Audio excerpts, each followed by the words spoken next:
Obrigada pelo convite para fazer a mediação desse encontro super gostoso.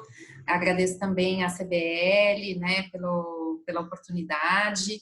E a gente já estava junto em Frankfurt, né? Agora a gente estamos rodando o mundo sem sair de casa, né? Então, que bom, né? Quer dizer, é uma pena que a gente, enfim, não pode estar lá, né? No calor, não pode estar em Guadalajara, que é uma feira incrível, muito gostosa, muito delícia. Mas ao mesmo tempo isso nos dá a oportunidade, esse momento que a gente está passando nos dá a oportunidade de fazer essas conexões. Então, sem sair da nossa casa, a gente pode visitar o mundo e pode ter esses autores maravilhosos aqui para conversar um pouquinho também, para falar sobre literatura juvenil, para a gente continuar aí esse trabalho, mostrando esse trabalho muito legal que o Brasil tem feito. E então, sem mais delongas, gostaria de chamar, em primeiro lugar, o grande vencedor do Jabuti deste ano, Leonardo Chalup. Tudo bem, Leonardo? Eu acho que você está com o seu microfone desligado.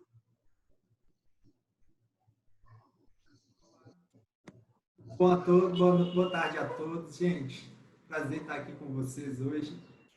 Uma honra. Prazer. E um prazer seria maior se a gente estivesse no México mesmo, presencialmente, né? Eu acho que todo mundo está chateado. Eu estou chateado com isso. Guadalajara é uma feira incrível, é super gostosa, né, eu acho que é realmente um dos principais eventos, assim, de literatura que a gente tem hoje no cenário internacional. Vale muito a pena. Presencialmente, mas como você disse, rodar o mundo na tela do computador também é bom, a gente conhece muita gente, olha que maravilha conhecer vocês, mesmo que seja virtualmente. Então, estou explodindo de alegria, gente, de ter ganhado essa oportunidade. Estar aqui com você. Eu falei, no início, já tinha falado que eu viria como aluno, estou como aluno, porque eu só estou tendo a dimensão desse prêmio, do tamanho desse prêmio, conhecendo mais e mais a obra de cada um dessas pessoas que foram finalistas comigo. Cara, que trabalho excepcional e, poxa, ganhar para mim é uma surpresa, foi uma surpresa, por isso que eu comemorei tanto e ainda estou comemorando. Então, muito obrigado a feira pelo convite e tô delirando, gente, essa que é a verdade. Que bom, parabéns desde já. Leonardo, vou falar aqui para o pessoal, comentar aqui que você é formado em cinema e publicidade, e aí você usa um pouco desses conhecimentos aí nas suas histórias, né? E você tem essa paixão por capoeira, lutas e tal, e isso aparece um pouco no seu livro, né? Então, já assim, para a gente começar, para quem está assistindo a gente, fala um pouquinho desse livro que ganhou o Prêmio Jabuti, e que ele trata de um tema, inclusive, que, enfim, está super em evidência, né? Então, se você puder falar um pouquinho para a gente, para o pessoal conhecer também. Não sei se você está com o livro aí para poder mostrar. Estrela! Não tem problema. Eu vou ligar Depois a gente põe aí no chat. Eu vou pedir socorro. Chegou socorro! Boa. Ótimo. A estrela é ele fica exposto. Ele fica assim. Tipo... Então agora mostra para o mundo aí. Gente, esse livro, olha, já começa pela arte do Luiz Matuto, a gente já tem uma noção do que vem, né? Quando eu vi essa capa pela primeira vez, eu olhei e achei que isso era a roupa do zumbi. Mas isso são as onças que existem na história. Leonardo, eu vou pedir para você falar um pouquinho do zumbi, só para a gente contextualizar para o público que não conhece tanto, talvez, a nossa história. Zumbi dos Palmares é uma figura histórica brasileira que até hoje incomoda muita gente e até hoje inspira muita gente. É verdade que o nosso país hoje, assim como muitos países no mundo, encontra-se polarizado, né? Então tem gente que odeia Zumbi dos Palmares sem saber quem ele foi, tem gente que ama e também não sabe contar a história dele. A verdade é que a história de Zumbi dos Palmares é muito fragmentada, porque a história de quem veio da África escravizado se perdeu, né? Vaporizada nesse contexto. Então, o que acontece é que eu estava comentando, gente, são escritores super experientes, como assim eu comecei, né? Eu comecei a escrever esse livro há 3 anos, mas a verdade é que esse tema está em mim desde os 12. Então, foram 3 anos que eu resumi tudo que eu aprendi, tudo que eu vivenciei. É uma vida, né? Eu comecei a praticar capoeira aos 12 anos, então eu tive contato com Zumbi no contexto da capoeira através de uma música do grupo de capoeira onde eu participava, a música do Mestre Museu. E todo mundo me pergunta, Zumbi jogou capoeira? Zumbi, para quem não conhece, resumidamente, ele foi um líder de um quilombo que era um assentamento de pessoas que fugiam da colonização, da escravização europeia, portuguesa e espanhola. Então, o que acontece é que Zumbi dos Palmares, o que se sabe é que ele foi um líder do quilombo, do assentamento de pessoas fugidas, do quilombo que mais prosperou, que mais teve habitantes. Ele chegou a ter 30 mil habitantes. Na verdade, o Quilombo dos Palmares era um estado. Ele era um país dentro da colônia portuguesa. E a colônia portuguesa não aceitou isso de jeito nenhum, né? Os escravos eles começaram a ver no Quilombo dos Palmares uma chance de fugir, de fuga, de viver em liberdade. E lá eles tinham as leis deles, eles criaram o próprio estado deles, baseado, seja lá em qual cultura, em qual lei que foi que eles criaram, porque, imagina, gente, a técnica que os portugueses mais gostavam era misturar as tribos para que eles não conseguissem se comunicar. Pessoas de tribos inimigas vieram juntas, foram escravizadas juntas aqui no Brasil. Então, assim, como você se organiza nesse contexto, né? Então, o Palmares, por ter existido e por ter sido uma organização, por ter sido um estado mesmo, né? Angola Janga, como eles chamaram, o livro do Marcelo de Salete leva esse nome, que também é premiado no Jabuti, né? Na categoria de história em quadrinhos. Então, a história de Zumbi é muito forte, mas ela é fragmentada. Não se sabe quem foi Zumbi exatamente, se ele foi um homem ou se ele era um cargo. O que se sabe é que muitos acreditavam que ele era imortal. E a primeira carta do governador da época, da capitania de Pernambuco, que era a região ali da época, a primeira carta dele fala que as pessoas comemoraram a morte dele porque todo mundo achava que ele era imortal. Então, nesse contexto, foi que eu ia aí estudando história para a prova da publicidade, também eu fui me aprofundar nesse contexto. Eu vi que a história dele é muito mal contada, tem muitos gaps, tem muitos furos. Foi contada por uma elite da época, né? E é mundialmente conhecido que a elite contou boa parte da história do jeito que ela quis. Então, na verdade, eu escrevi a história que eu gostaria de ter lido sobre Zumbi dos Palmares. Eu gostaria que a história dele fosse essa. Os historiadores têm dificuldade de falar quem foi Zumbi. Sabe-se que em uma das versões, né, mais aceitas e que é a versão que pauta essa história, ele foi sequestrado na infância.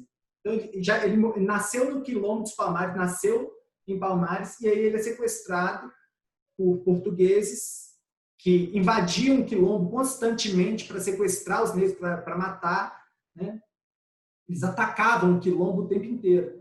E virou uma mineração, né? Eles mineravam pessoas lá. E fazia uma investida, trazia 100 cativos, 200. Aí sequestrado Zumbi, ele virou coroinha da Igreja Católica, que achava que o negro não tinha alma. Foi assim que a escravidão foi justificada. E aí o Zumbi é obrigado a servir como coroinha. Ele recebe o nome de Francisco. Em determinado momento ele foge, em determinado momento ele é reconhecido como sobrinho do rei,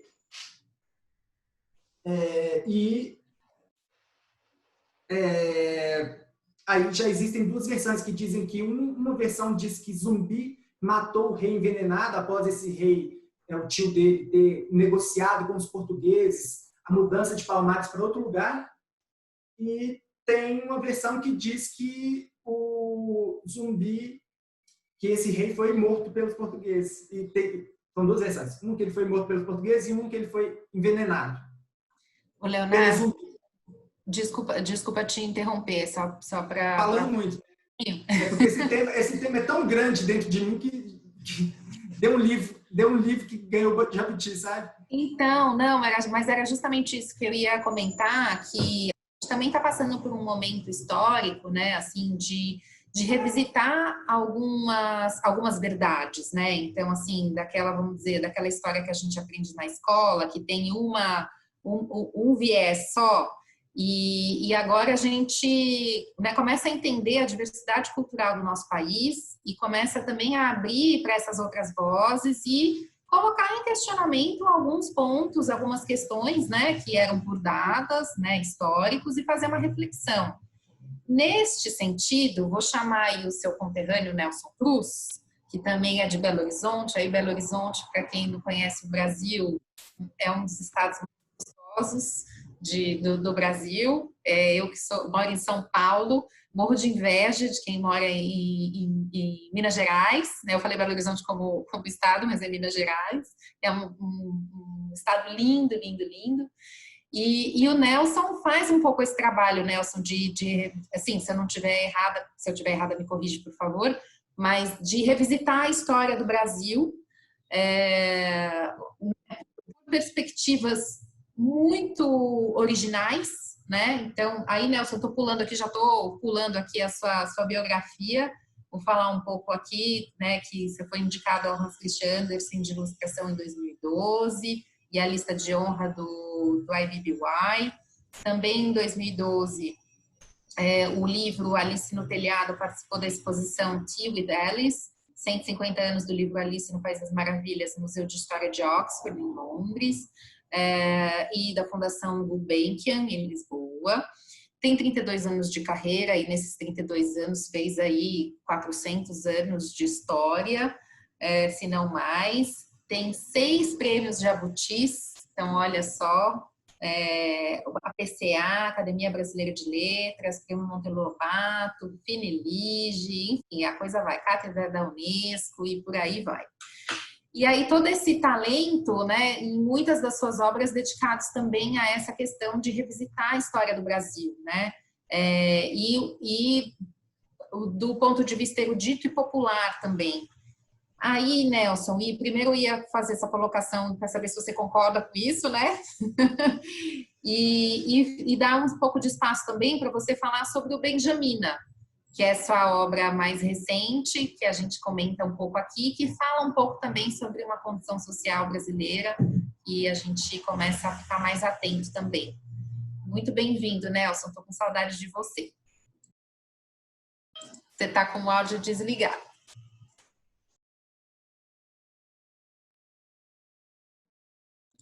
Ainda não.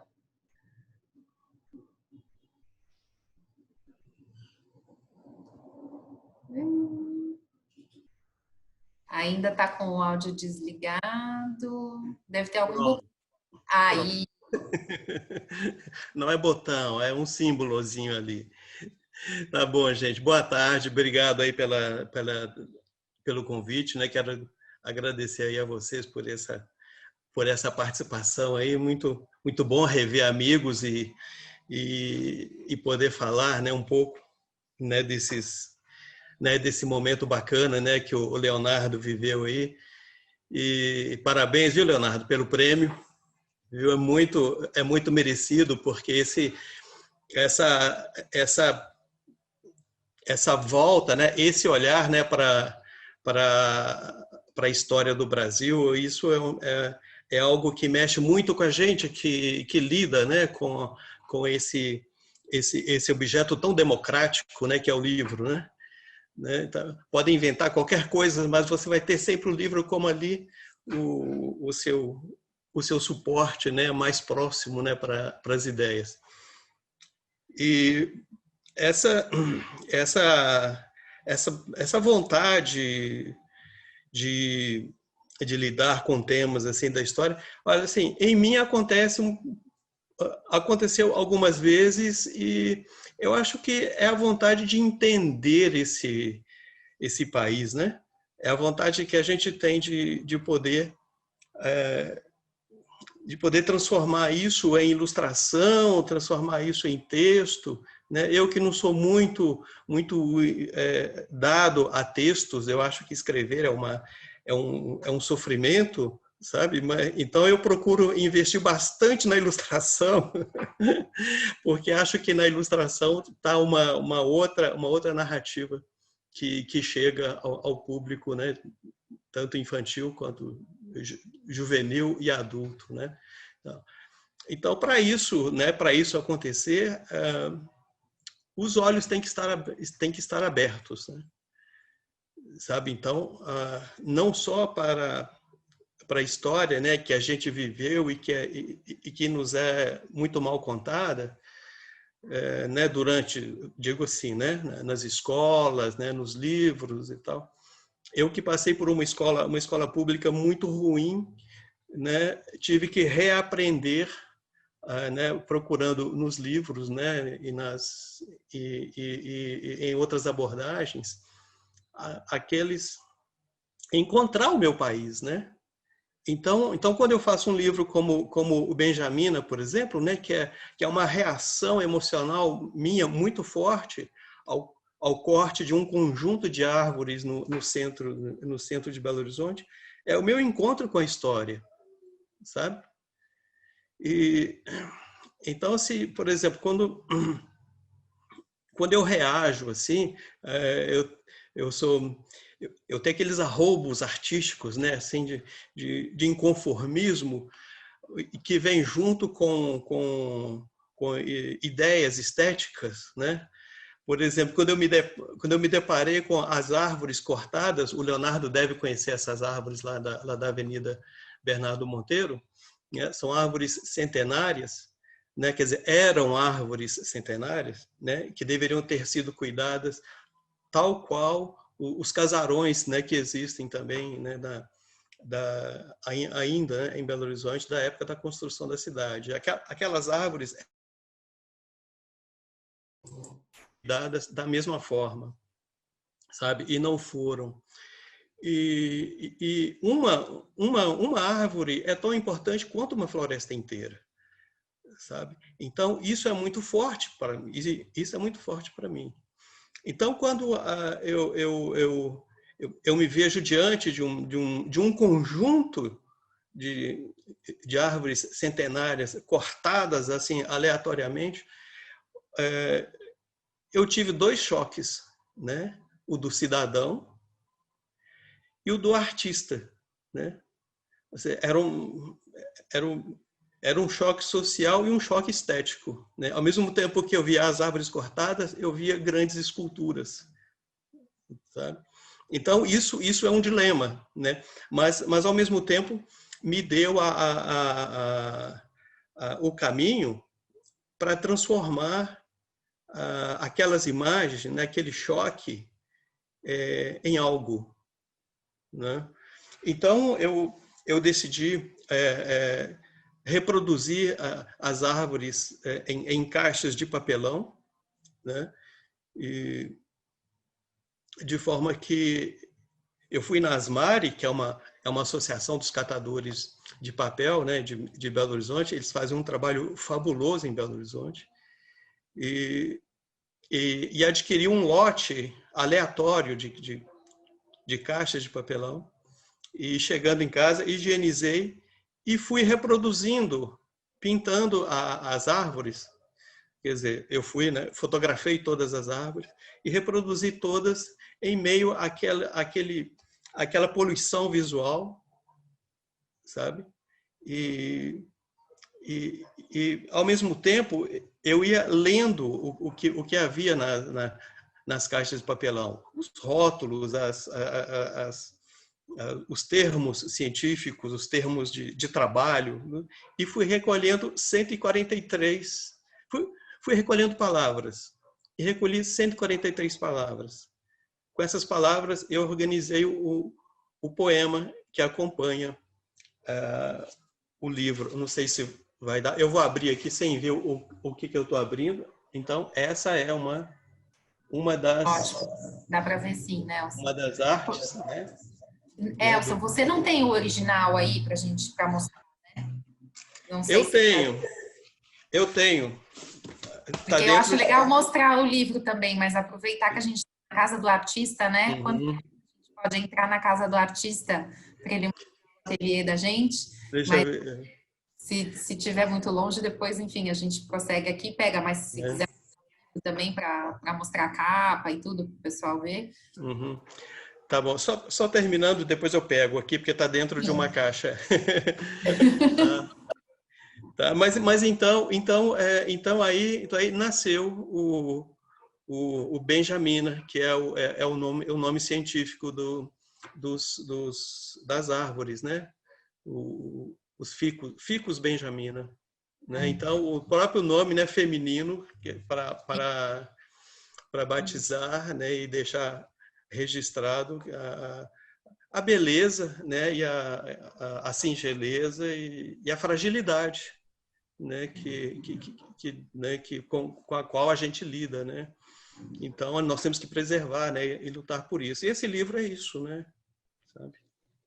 É um momento muito muito delicado que a gente vive, né? Então, Leonardo falando de revisitar a história e o Benjamina trazendo esse momento em que a gente está se deparando, né, com uma outra paisagem no Brasil, né, infelizmente aí, mas é isso, o potencial que a literatura tem, e cada vez mais a gente tem que falar sobre isso, e o livro é esse espaço também, né, de denúncia, de fala, né, de dar voz para essa, enfim, para essa modificação de paisagem que está acontecendo, mesmo algumas, para quem, enfim, não conhece, algumas grandes cidades ainda mantêm em algumas partes dessas cidades ainda mantém uma certa vegetação, e o que nós estamos contando é que é uma parte da cidade que tinha ali, né, uma avenida bastante arborizada e que teve essas árvores cortadas, que perde um pouco da característica urbana, inclusive, né? E é essa indignação que a gente tem como cidadão, né? Quando a gente se depara com uma atitude dessa na nossa própria cidade, na nossa própria casa, né? Você falou uma coisa muito que me tocou bastante aqui, que é uma reação emocional. E eu queria pegar essa sua fala e chamar o João Carrascosa, para falar um pouquinho, porque Carrascosa, para mim, você é reação emocional 100%. Forma a sua indignação na poesia, né? Esses livros são muito poéticos, né? Tem, assim, são sempre... Não vou dizer nem que são metafóricos, porque a imagem é muito clara, mas, de fato, trazem aí uma reflexão social, uma reflexão sobre esse sentimento, né? Da nossa indignação social, enfim. Vou fazer aqui o protocolar de ler a sua biografia. Primeiro, dar um oizinho aqui pra gente. Nem precisa, Isabela. Vamos adiante. Não, eu acho que é assim, importante para quem está te conhecendo aqui pela primeira vez, e, enfim, só para revisitar aqui, é porque você sabe que é grande, né? Então, eu vou comentar aqui que você é autor, enfim, de diversas obras, vou citar aqui algumas, uns highlights, né? A Trilogia dos Deus, Estação das Pequenas Coisas, Catálogos de Perdas, Essas histórias foram traduzidas para diversos idiomas, de bengali, croata, espanhol, francês, inglês, italiano, sueco e tâmil. Depois você conta um pouco mais sobre isso. Recebeu 3 vezes o Prêmio Jabuti, 4 da Fundação Nacional do Livro Infantil e Juvenil, que é o nosso braço, né, do IBBY, e hoje é o concurso, né?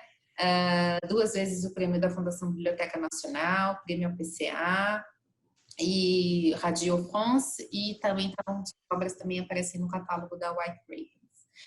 E aí eu queria um pouco conversar com você, justamente nesse gancho, né, que a gente está vindo aqui dessa toada, né, da conversa do Leonardo e do Nelson, que é bastante falar sobre o Brasil, falar aí sobre a nossa condição. E um dos seus livros mais recentes, que é o Caleidoscópio de Vidas, não sei se você tem ele aí, inclusive, para mostrar, que ele é muito bonitão, não? Ai, ai, ai. Tudo bem? Mas ele, enfim, fala, é um olhar bastante poético sobre também, né, personagens aí que estão na luta, né, do dia a dia. Queria que você comentasse um pouco, além de, enfim, falar um pouco sobre o tema do livro e de outros que você quiser comentar, e também dessa perspectiva mais emotiva, né, que é um pouco esse gancho aí, tanto que o Nelson e o Leonardo estão falando dessa inspiração nascer de uma indignação ou de um sentimento humano que o autor tem. Então, Isabel, muito obrigado, né? Estarmos juntos aqui, é um prazer realmente imenso. E estou muito feliz aqui com a fala já do Leonardo e do Nelson. E a gente está celebrando aqui a literatura feita para jovem, enfim, literatura para todos, né? Alegria. E o Nelson lembrou aí que a literatura é um sofrimento, eu diria que é uma paixão, né? Acredito que seja. E a paixão, ela tem um pouco de prazer e um pouco de dor, né? Também. Então a gente vai se dividindo aí. É muito bom também a gente estar com os nossos pares, à medida que a gente está sempre trabalhando sozinhos, né? Claro que a gente está povoado de personagens, mas em geral é uma atividade muito isolada, muito solitária. E um dos momentos principais, né? Eu acho que na atividade do escritor é poder estar com seus companheiros de ofício, é poder, né, ter algum diálogo sobre a vida. E o que mostra também a importância de a gente estar aqui como finalistas, o grande arco que é, né, as temáticas do nosso contemporâneo, seja do Brasil, seja do mundo. Ou seja, um livro só não é capaz de abarcar tudo que a gente tem. Então, por isso que é bonito, né, dentro dessa topografia literária, a gente ter obras de várias naturezas aí que agora se convergiram, né, nesse caso aqui, para essa final do Jabuti. Então, a tua pergunta, né, você sabe que você estava falando da minha biografia, boa parte desses prêmios foi com você, né, nos livros que você publicou comigo, né, editou meus livros lá no Black Naif. Esse Caleidoscópio de Vidas é um livro da FTD, né, um livro da editora na qual você também tem um trabalho, né, de diretoria. Ou seja, a gente tem, né, também contato com o Nelson, contato agora com o Leonardo, com o Luiz, Dil, que eu já li muitos, e a gente já trocou muitas mensagens, obra da Graziella. Ou seja, para mim a literatura é uma rede de afetos. E não só externa à minha literatura, mas dentro da minha própria obra. Daí porque essa tua pergunta. Eu acredito assim que a literatura, para mim, é a reconstrução racional de uma emoção. E é racional, obviamente, porque você tem que trabalhar com a linguagem, você tem que escolher palavras, você tem que ter uma certa habilidade com a tua língua, você também tem que fazer escolhas, você tem desafios que partem de você mesmo, partem do mundo, daquilo que te afeta, e você também tem suas limitações. Então você faz aquilo que é possível.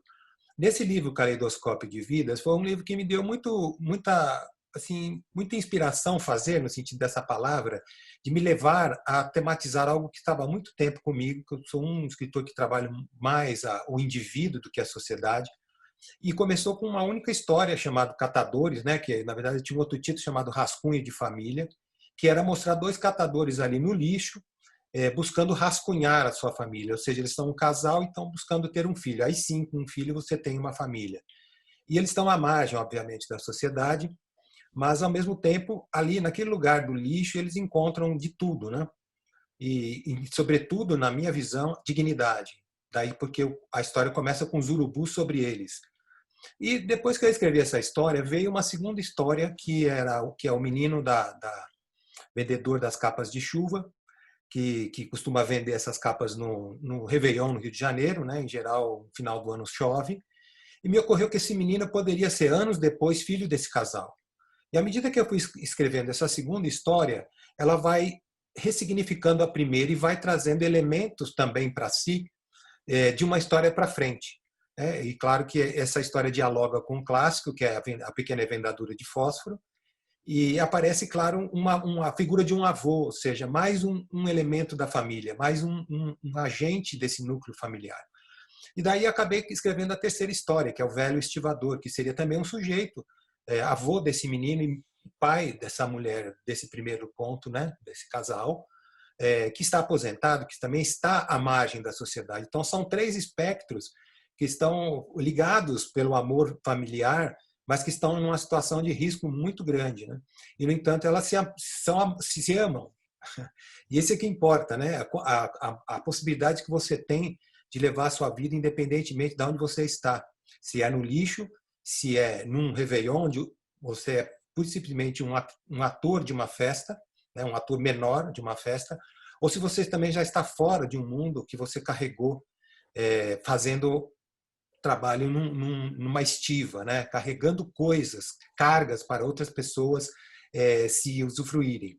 Então veio por aí a história, foi muito emocionante escrever. A terceira história também ela vai trazendo outras luzes para a primeira e para a segunda e vai tendo também a sua cintilância própria. E aí depois ela me lembrou a ideia do caleidoscópio, né? Caleidoscópio que você vai, né, à medida que você vai medindo os elementos vão saindo do lugar, eles vão clareando, vão trazendo outros efeitos de sentido, outras significâncias para as histórias anteriores, né, para os movimentos da narrativa. Então foi um prazer gigante ter feito, foi uma grande alegria ter chegado aqui. O livro já levou outros prêmios também, ou seja, também estão encontrando em minha obra uma possibilidade de atuação social, embora o meu trabalho, como eu disse, ele é mais da vida íntima, da vida interior. E é isso, né? Alegria de estar aqui com vocês, seguir, ouvir os demais. Não, olha, também, né? Vamos deixar explícito aqui, então, a nossa alegria mútua, nosso prazer mútuo de trabalhar junto. E esse livro foi realmente muito tocante, assim, e ouvindo você falar também, me deu essa sensação de que, né, você constrói um lugar novo, que é o afeto dentro dessa temática social, né? Então, dentro da sua poética, né, dos seus textos que são super delicados, são super atenciosos, como você mesmo colocou, que é uma escrita do indivíduo, mas é também, enfim, como o indivíduo também sofre, né? Depende da condição que ele está e como a vida também segue, né? Então, esse amor do casal, trabalhando nos lixões, enfim, que acho que infelizmente é um cenário muito comum, né, nas cidades brasileiras, esses lixões, enfim, são depósitos, né, de lixo e tal, e aí tem os catadores que vão ali e tentam separar um tipo de material para vender e tal. E, então, eu acredito um pouco que não fugiu da sua temática como escritora, acho que só expandiu um pouco, né, a atuação aí. Vou passar para a Graziella. Tudo bem, Graziella? Tá com o áudio fechado também.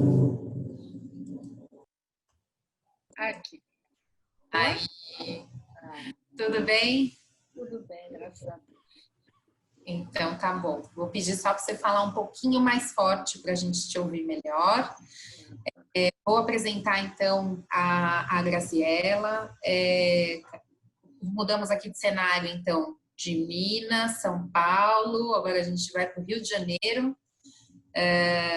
Então, na verdade, você partilha um pouco o seu tempo entre Rio e Itália, né? Rio e Verona. Também é escritora, professora, né? Então tem um contato bastante grande aí com essa área de educação. Começou a escrever aos 19 anos, né? Então super cedo também. E publicou seu livro pela Melhoramentos, né? Em 91, foi isso? Não, na verdade, posso te interromper? Não, se quiser se apresentar, fica à vontade. Não, na verdade, eu comecei a escrever com 12 anos de idade para mim mesma. Eu descobri que não só adorava ler, mas que escrever também me fazia muito bem. Gostava muito. Com 19 anos, eu, como professora de alfabetização, escrevi a minha primeira história infantil, juntando duas paixões, as crianças pequenas e a literatura. Mas o meu primeiro livro foi publicado, eu só me meti, digamos assim, na literatura de uma maneira profissional em 1990. Eu fiz uma oficina literária. Não sei se você chegou a conhecer a Marina Quintanilha, com a Marina Quintanilha, Ana Cláudia Ramos, e eu estava procurando uma oficina literária, e foi assim meio que por acaso. A oficina literária que tinha era infanto-juvenil. Eu digo, tá bom, fico por aqui mesmo. E aposto que descobriu um mundão. E aí, o que aconteceu? É que teve esse prêmio 100 anos melhoramentos, do qual participei, fui finalista, mas o livro, na verdade, foi publicado pela Nova Fronteira, em 91. E eu fiquei realmente na literatura infanto-juvenil porque eu descobri nela uma liberdade imensa de poder dar voz a tantos personagens. Eu tenho livros desde criança pequena, que são brincadeiras, que são livros realmente para criança bem pequena, né? E escrevi livros policiais, escrevi crítica social, escrevi tanta coisa, mas realmente esses livros, como agora A Rede Florida, é o tipo de livro em que eu me jogo mais, digamos assim. É o tipo de livro que eu não diria nem juvenil, eu diria que são livros ilustrados, mas que são livros para qualquer idade, né? Sim, sim. Você quer falar? Quer fazer eu ia só comentar, antes de você entrar no livro, dessa descoberta, né,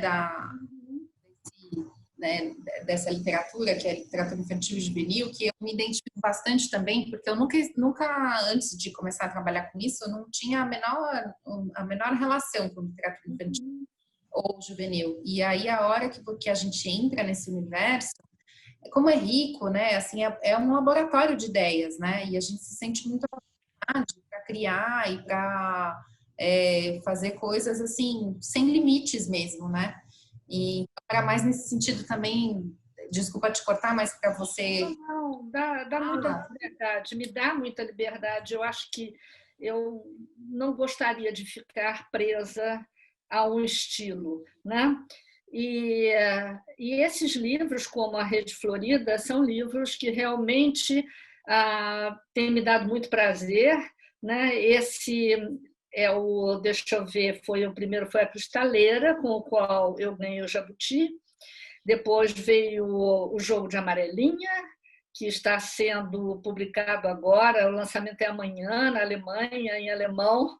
Meu alemão é um alemão de sobrevivência, então eu não sei dizer, mas certamente deve estar ótimo, porque a Brita é ótima. E depois do Jogo de Amarelinha veio o Colar de Pérolas, o Lobo, o Estrelas de São João e agora A Rede Florida.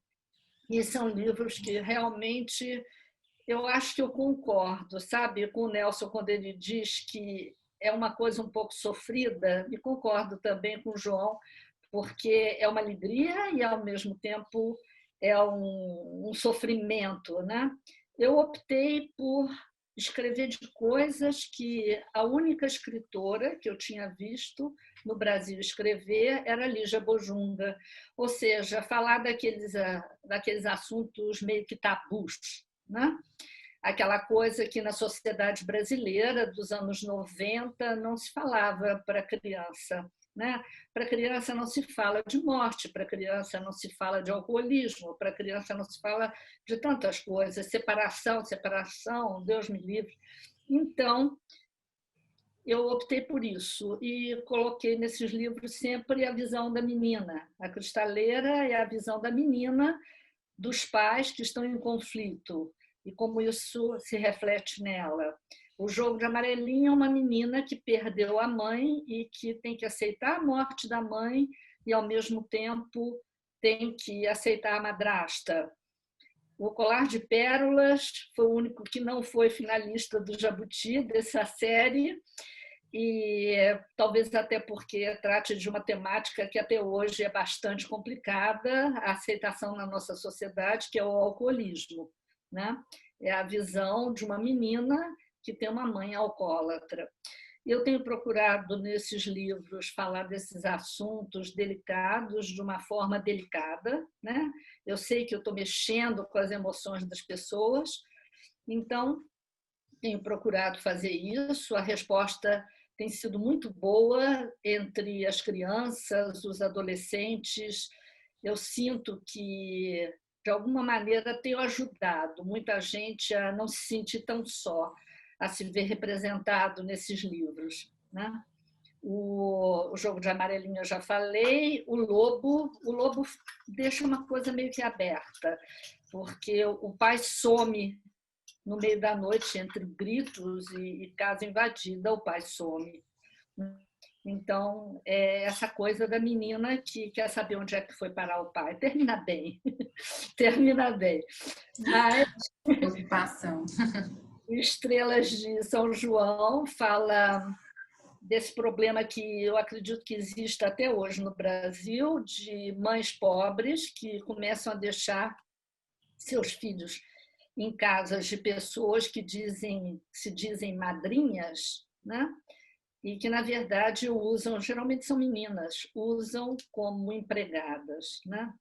Então, o drama dessas crianças que são colocadas nessas casas e que são quase que escravizadas, né? E eu acho que é só, o último foi esse, a Rede Florida, que eu queria falar realmente do problema das crianças adotivas e como é que isso funciona para a criança, para o casal que adota, para a mãe que é obrigada a abandonar o filho que não tem condições de criar. Então é isso aí. Minha história é essa daí, eu caí na... Coisa pouca, né, Graziela? Falar sobre todos esses assuntos aí da literatura. Não, eu acho que é importante falar, sabe? Eu tenho 4 filhos e eu sempre falei com os meus filhos das coisas da vida. Eu acho que a gente deve preparar os filhos para a vida de uma forma adequada à idade deles, de uma maneira delicada, mas eu acho que a gente deve preparar os filhos para a vida. Senão ficam essas gerações que acham que tudo é festa, que a vida é um eterno barato, né? E que não aceitam frustração, que não aceitam tristeza, enfim.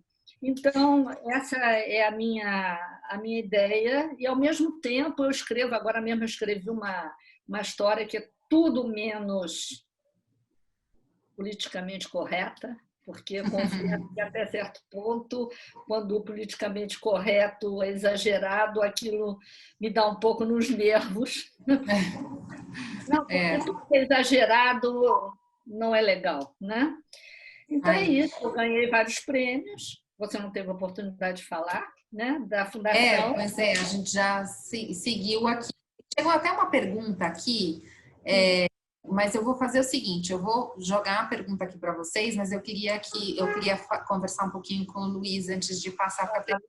Só para a gente não perder o gancho, porque eu acho que tem a ver com o que você está falando, da gente tentar entender um pouco como não sei se ajudar, mas enfim, dar umas dicas e tal, um conselho aqui, de como os jovens podem valorizar os livros, né? No momento em que a gente talvez esteja vivendo talvez uma crise do livro por conta de uma série aí de questões aí da nossa modernidade.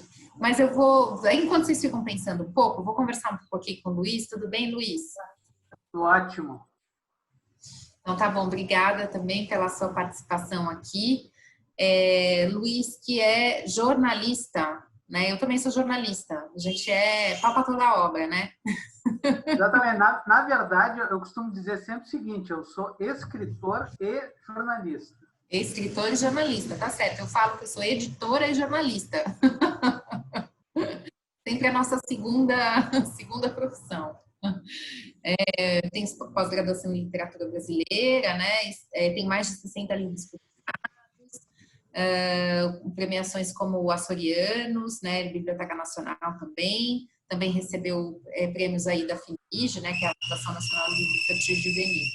E aí, pegando um pouco esse gancho também que a Graziela comentou, da gente falar um pouco dessa escrita para adolescente, né? No nosso tema aqui é literatura juvenil, né? E o que você acha, Luiz? É uma coisa assim, tá mais fácil, tá mais difícil chegar nesse leitor? Você que tem uma experiência de anos aí, alguma coisa modificou na sua escrita porque o público modificou, né? O adolescente de, sei lá, 10, 15 anos atrás não é o mesmo de hoje, enfim.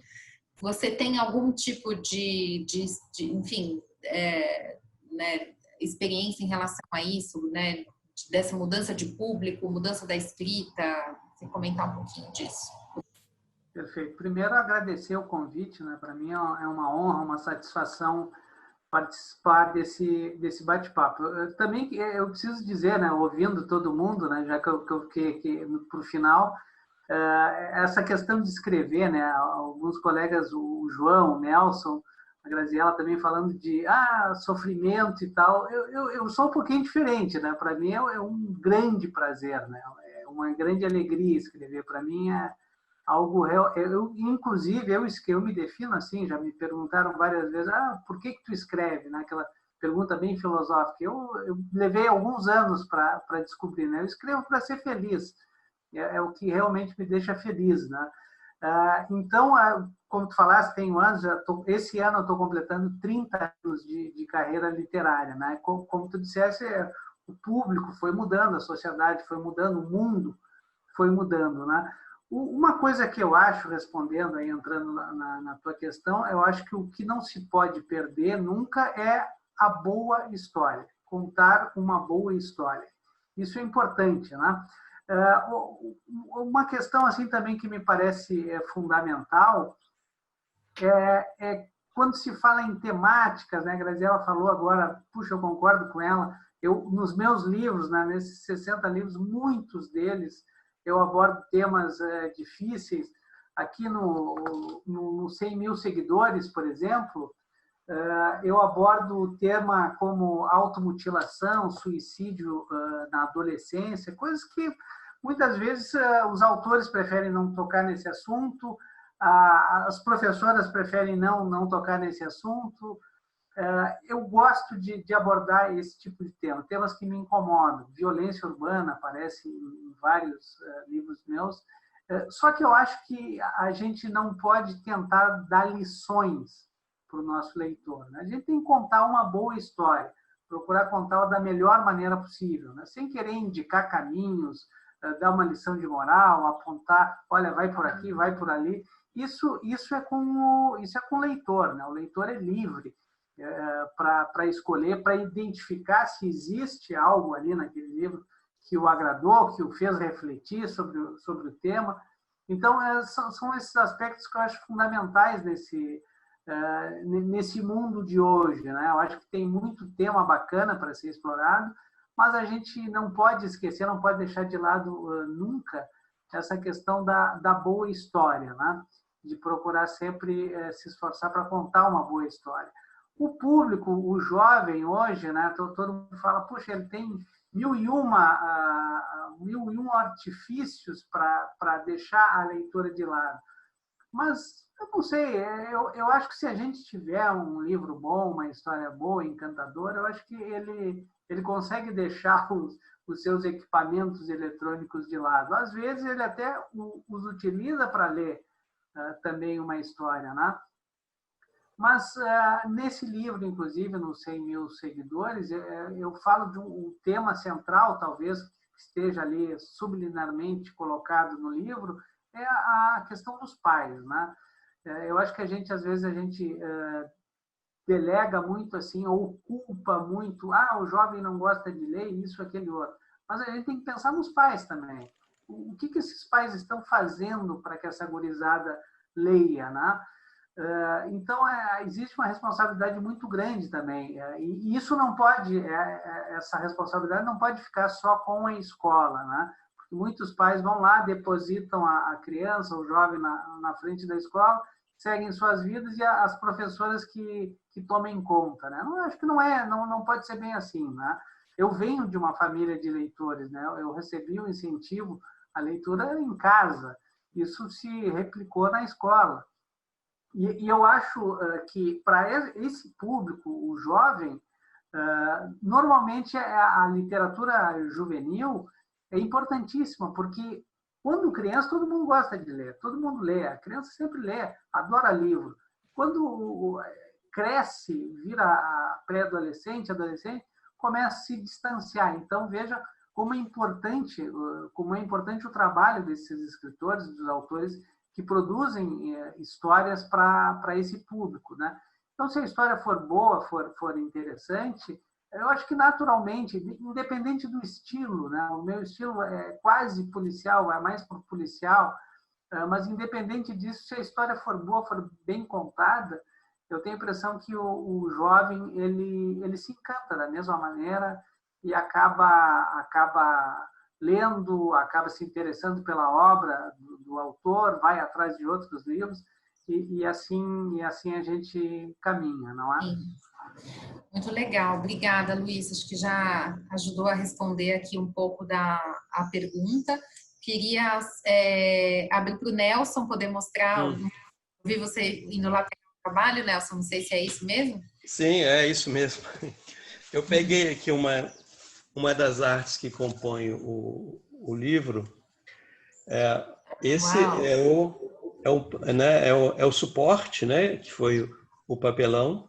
Você vê aqui o verso, né, como que não é um material nobre, assim como as árvores não foram consideradas material nobre, né? Então eu quis descarregar a minha indignação, né, produzindo a reprodução, né, pintando a reprodução das árvores. Sim, sim. No papelão. Né? Então, quer dizer, eu fui utilizando, né, esses elementos, né, os textos, né, enquanto ilustração, né? E aí foi uma provocação, né, para mim, né, e ao mesmo tempo que isso ia produzindo também uma provocação para o olhar do leitor jovem, não é? E no final, assim, por exemplo, aqui vai uma arte maior agora, não sei se vai caber no vídeo. Então, dá para ver sim. Aí para o Leonardo ver, Leonardo, isso é CinemaScope. Né? Sabe? Então todo o texto, né? Todo o texto do livro foi retirado dessas palavras e tal, né? E na verdade eu construí todas as pinturas, né? Primeiro, e na medida que eu ia pintando, eu fui recolhendo as palavras ou seja, o texto nasceu depois, sabe? Sim. Sabe? Então foi uma felicidade, né? E ao mesmo tempo que o trabalho, né, era um trabalho em torno de uma indignação, ele foi me dando uma felicidade por poder transformar a imagem numa narrativa que conduzisse ao objeto livro, né? Porque muitas vezes, algumas vezes eu tenho todo um trabalho de ilustração, mas eu não tenho um livro, eu tenho as ilustrações. Ou se eu escrevo, eu tenho a escrita, mas eu não tenho um livro, eu tenho um texto. Exato. Não é? Então, essa parceria, né, texto e ilustração, aí sim, aí você vai conjugar no objeto livro, sabe? Bem, Então, Nelson. eu acho que o Benjamina, ele é essa conjugação, sabe? Então, Gente, o Nelson, obrigada. Nossa, que privilégio a gente ver essas artes dentro do seu ateliê. Realmente um presentão aí. E nós estamos chegando aqui aos últimos 4 minutos finais. Eu queria já só fazer porque, enfim, já estamos chegando aí no nosso encerramento. Foi muito, muito, muito rápido mesmo. E fazer primeiro um agradecimento aqui para quem está nos assistindo também pela presença, né, pelo prestígio, a Câmara Brasileira do Livro, né, a Feira de Guadalajara pela oportunidade, e convidar quem está assistindo hoje aqui, né, para um evento que vai acontecer no dia 4 de dezembro, também às 16 horas, que é na sexta-feira, que a próxima mesa, o tema é produções científicas e acadêmicas. Acho que tem aí um linkzinho para vocês poderem se inscrever. Mas eu não vou dar a palavra final, eu vou abrir então aqui para os escritores, ilustradores, pensadores, filósofos, intelectuais, de repente seguir um pouquinho esse raciocínio que a gente estava fazendo aqui sobre esse poder da literatura em dialogar com temas difíceis, vamos assim dizer, para esse público juvenil. Então, juntando aí com a pergunta que a gente recebeu do público de como instigar, como fazer com que o jovem perceba o livro como um objeto de valor, falando aí também sobre questões importantes da nossa sociedade. Quem gostaria de ser a primeira vítima? Vou eu. Não, desculpa, vai você. Não, eu só começou da publicidade, eu falo em 30 segundos, tá? Se precisar. Então, assim, eu acho o seguinte, precisa só olhar o humano. Se olhar o humano, haverá de atiçar qualquer jovem a sentir, como disse o Dil, uma boa história sempre vai encantar. E eu só queria complementar, né, 15 segundos, o quanto que é importante essa nossa mesa, à medida que nós temos escritores que trabalharam com a forma de uma forma diferente, já que temos contos e temos poesia, que são considerados gêneros menores, inclusive, né, por sorte, anos seguidos o livro do ano foi de poesia, ou na parte do conteúdo, como é o caso do livro do Leonardo, ou o caso do livro da Graziella, né, que se mostra uma única margem, e agora a obra deles vem mostrar uma outra margem. Eu acho isso que é bonito, e fico grato de estar aqui com vocês. Então, agora falo eu e muito rápido também. Eu me propus a falar porque eu estou fazendo amanhã pelo Zoom também o lançamento do Jogo de Amarelinha em alemão, e lá a editora tinha me perguntado justamente como criar o hábito de leitura, e eu acho que é isso que ele falou, que vocês todos falaram. Primeiro, eu também saí de uma família de leitores, e eu acho que é muito importante que a criança comece já a ver os pais, a família, com livros na mão, e a coisa vai seguindo por si. E, em seguida, realmente, sem dúvida nenhuma, a literatura não pode ser esquecida. A boa história, bem escrita, né? Enriquecendo o vocabulário, mas, ao mesmo tempo, instigando o leitor, eu acho que ela conquista, principalmente se ela fala de temáticas que tocam o coração do outro. Eu acho que a literatura é arte também, e a arte, para ser boa, para ser reconhecida, ela precisa tocar o outro, né? E aí a leitura fica ao cargo de cada um. E eu acho que é isso. Exemplo, né? E depois uma boa história, bem escrita, instigante, realmente, eu acho que é capaz de conquistar o jovem, envolvê-lo, para que ele compreenda que aquilo ali também é uma coisa que ele pode ter na sua vida. Só isso, gente. E olha, eu não tive a oportunidade, quero agradecer a todos, agradecer a CBL, agradecer a todos que nesse momento tão difícil continuam fazendo tudo pela literatura e para transformar o Brasil num país de leitores. Parabéns de novo ao Leonardo, uma grande alegria estar aqui participando dessa mesa hoje. Obrigada, Gabriela. Bom, então eu queria falar rapidamente, só para me despedir, Nelson, agradecendo, reiterando meu agradecimento por participar aqui desse evento super bacana e desejar, né, sinceramente, que ano que vem a gente possa ser convidado de novo, né? Mas aí a gente vai estar todo mundo junto, presencialmente, em Guadalajara. Seria fantástico, né? E deixar para quem está nos assistindo que a literatura brasileira é fantástica. Nós temos autores fantásticos, é só garimpar, é só experimentar, que eu tenho certeza que os leitores vão apreciar o que é produzido aqui nesse país. Obrigado. Então, tá bom. Eu gostaria de falar agora, para deixar a última fala para o nosso premiado do ano, e deixar também aqui, né, a Graziela lembrou bem aí, a gente não pode deixar de parabenizar de novo, viu, Leonardo?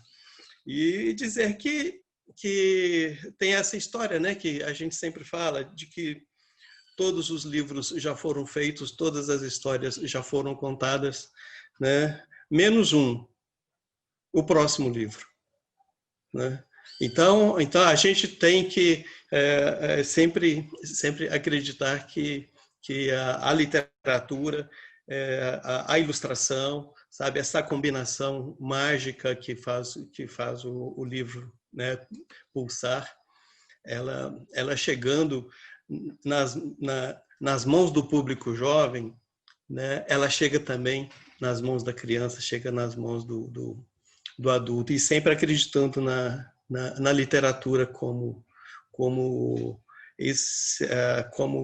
um grande movimento, né, que no Brasil nunca decaiu. Nós temos uma boa literatura, né, e é nela que a gente acredita, e não em planos menores como tem por aí, né? Então eu agradeço assim a todos, foi ótimo encontrar vocês, ver os amigos, e vamos tocando, e saúde para todos. Obrigada, Nelson. Também saudade de todo mundo. Leonardo, conta premiado. Eu quero fazer minhas as palavras do João. Eu sou publicitário também, acabei de lembrar, porque eu faço tanta coisa que, gente, é maravilhoso. Assim, um dia vocês estão falando sobre o sofrimento na hora de escrever. Eu, infelizmente, tenho um sofrimento muito grande na hora de ler. Tem muita dificuldade na hora de ler. O brasileiro não aprendeu, não é treinado a ler, não é treinado a ter gosto na leitura. Então, sofrer,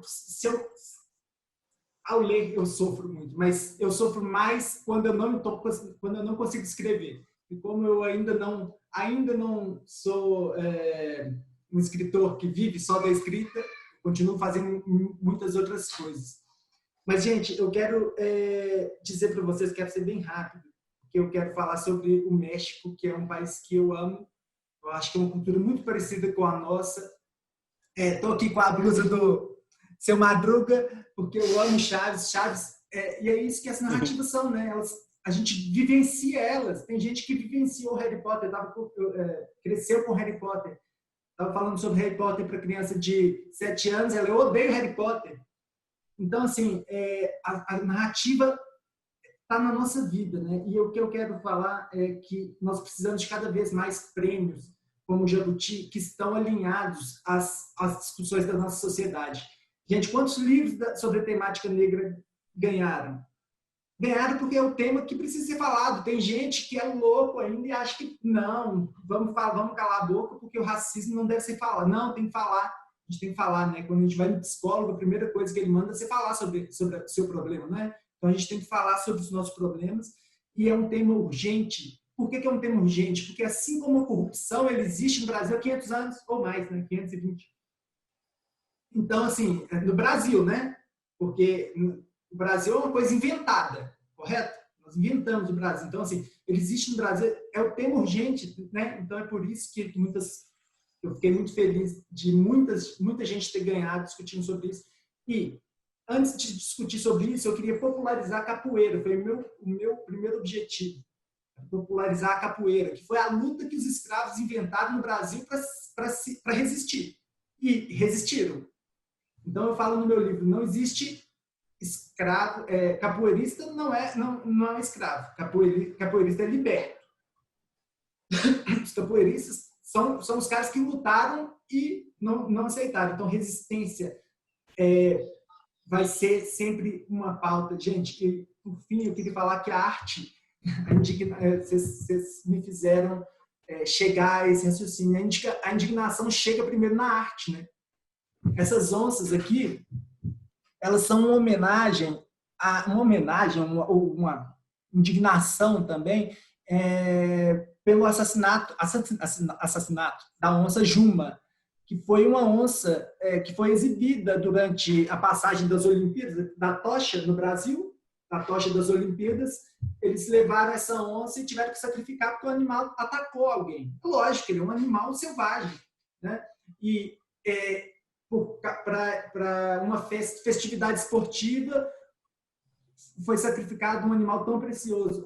Nós perdemos a preciosidade, né, das coisas. Como o Nelson falou, a árvore não vale mais nada. Teve um dia que eu passei no Antônio Carlos, Nelson, você sabe, tinha um cara serrando a árvore, para colocar assim, serrando a árvore simplesmente para serrar ela. Então, Nelson, quero dizer também que, cara, se não fosse essa pandemia, eu ia te pagar um café hoje, porque nós estamos tão perto, né? A gente pode arrumar um jeito. Você pode ter certeza que eu ia descer aí para Santa Luzia, porque que prazer, gente, estar com vocês aqui, com tantas pessoas tão premiadas. Olha, é um deslumbre na minha vida. Espero que minhas próximas obras sejam realmente à altura, né? E agora você sabe da pressão. Mas, gente, muito obrigado, Bel, a todos os participantes. Quero revê-los e, em breve, com a chegada de uma vacina, com a cura desse mal que está assolando nosso mundo. Muito obrigado a todos pela oportunidade. Obrigada a você, Leonardo. Parabéns aí mais uma vez. Então, acho que eu vou despedindo aqui, então, todo mundo. Obrigada aí pelo tempo de vocês, pelo encontro. E nos vemos aí em outro fuso horário, em outra oportunidade aí pelo mundo. Tchau. Tchau.